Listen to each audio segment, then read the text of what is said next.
Halo Mams, pasti yang habis melahirin banyak denger nih, katanya suruh pakai korset atau gurita. Sebetulnya tujuannya apa sih penggunaan korset atau gurita tersebut dan apakah efektif?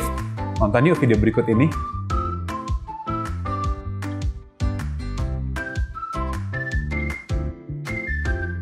Halo Mams, apa kabar?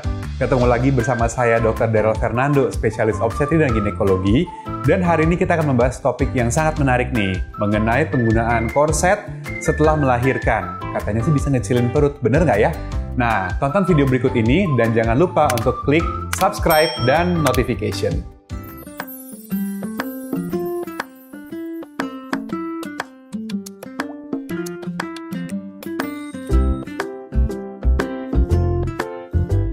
Jadi setelah melahirkan, Mams akan mengalami periode yang disebut sebagai masa nifas. Ya, masa nifas itu akan terjadi dalam waktu 6 minggu setelah melahirkan, dan pada masa nifas ini akan terjadi perubahan lagi pada tubuh Mams yang tadinya beradaptasi dengan kehamilan atau ada perubahan pada kehamilan, secara perlahan-lahan akan membaik dan akan kembali ke kondisi sebelum melahirkan dalam waktu 6 minggu. Dan selama periode ini memang perlahan-lahan pada tubuh akan menjadi lebih kurus, ya, perutnya juga mungkin mengecil, dan dengan adanya produksi ASI dan dengan Mams menghasilkan ASI, sebetulnya itu membakar cukup banyak kalori loh Mams untuk menurunkan berat badan.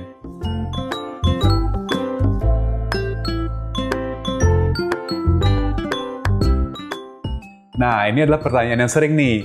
Pakai korset tujuannya buat apa sih Mams? Nah, sebetulnya kalau tujuan korset untuk mengecilkan perut atau mengempeskan perut itu adalah mitos. Ya, karena percuma kalau misalnya kita hanya sengaja menggunakan korset atau gurita untuk membebat perutnya dengan kesan supaya kecil.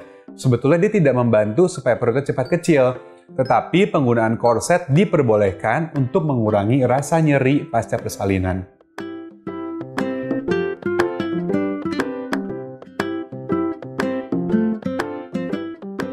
Baik, ada yang mengatakan istilahnya korset, ada yang bilang namanya gurita, kalau bule bilang namanya abdominal binder. Intinya adalah tindakan untuk membebat perut.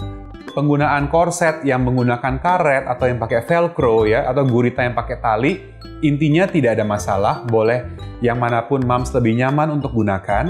Ya, intinya adalah tidak perlu menggunakan terlalu ketat.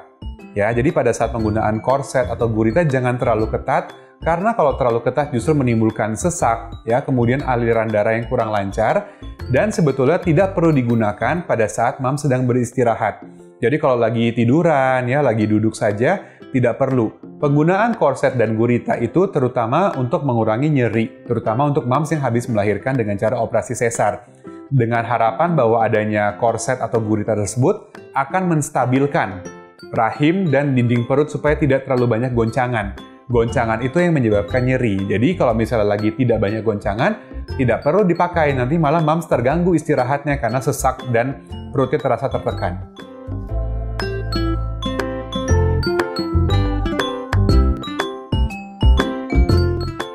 Jadi ada beberapa penelitian yang mengatakan bahwa penggunaan korset atau gurita memang mengurangi nyeri, terutama pasca operasi. Jadi kalau ditanya apakah wajib atau tidak, sebetulnya tidak wajib ya Mams. Tapi kalau memang misalnya banyak beraktivitas dan penggunaan korset dirasakan dapat membantu, silakan saja.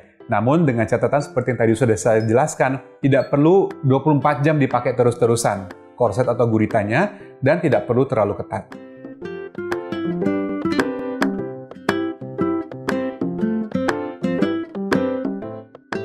Dari berbagai penelitian, penggunaan korset atau gurita sebetulnya tidak ada masalah ya. Bahkan katanya mereka membantu mengurangi adanya bengkak atau memar pada luka, terutama luka bekas operasi ya. Kemudian penyembuhan lukanya mungkin jadi lebih rapat. Tetapi ada beberapa penelitian kecil yang mengatakan bahwa penggunaan yang terlalu ketat bisa meningkatkan resiko penggumpalan darah atau pengentalan darah.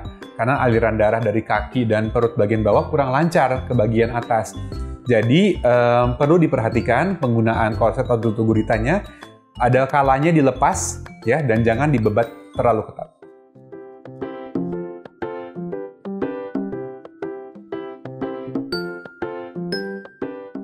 Ini menjadi sangat penting nih Mams, terutama buat Mams yang habis melahirkan operasi sesar. Penggunaan korset atau gurita itu harus yang bersih. Ya, jadi sebaiknya setiap hari dicuci atau kapanpun dirasakan korset atau guritanya menjadi lebih kotor. Misalnya ada daki ya, ada kotoran atau kena air susu, kena makanan, kena kotoran atau kencing bayi, itu wajib untuk dicuci dengan bersih ya. Jadi jangan digunakan untuk berhari-hari ya, karena meningkatkan resiko untuk infeksi pada daerah operasinya kalau korset atau guritanya kotor.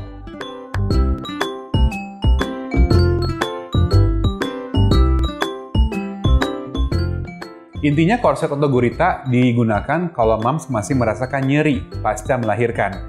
Ya, biasanya nyeri pasca melahirkan itu kan ada mules ya, perutnya berangsur-angsur mengecil ke posisi yang normal seperti sebelum hamil.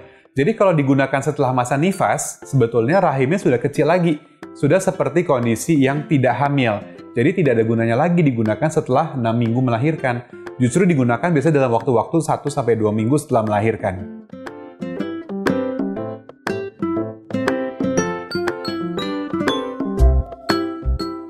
Sebetulnya tidak ada panduan khusus mengenai korset atau gurita yang paling baik ya.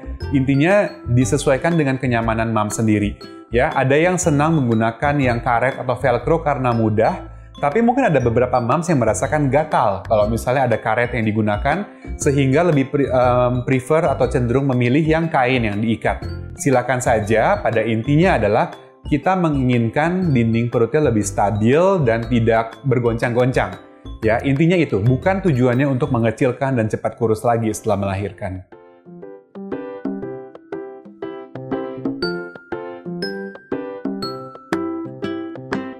Nah, penggunaan korset tidak perlu jangka panjang ya, Mams. Intinya adalah kalau Mams sudah tidak merasa nyeri pada saat beraktivitas, ya sudah tidak perlu untuk rutin menggunakan korset atau guritanya. Biasanya paling sering digunakan dalam waktu 1-2 minggu pertama setelah melahirkan. Setelah itu biasanya Mams sudah kembali beraktivitas, sudah mulai kembali seperti sebelum hamil atau sebelum melahirkan, ya biasanya sudah mulai berkurang rasa nyerinya, maka tidak perlu lagi menggunakan korset atau gurita. Jadi, kalau digunakan jangka panjang katanya supaya perutnya kurus, itu hanya mitos belaka.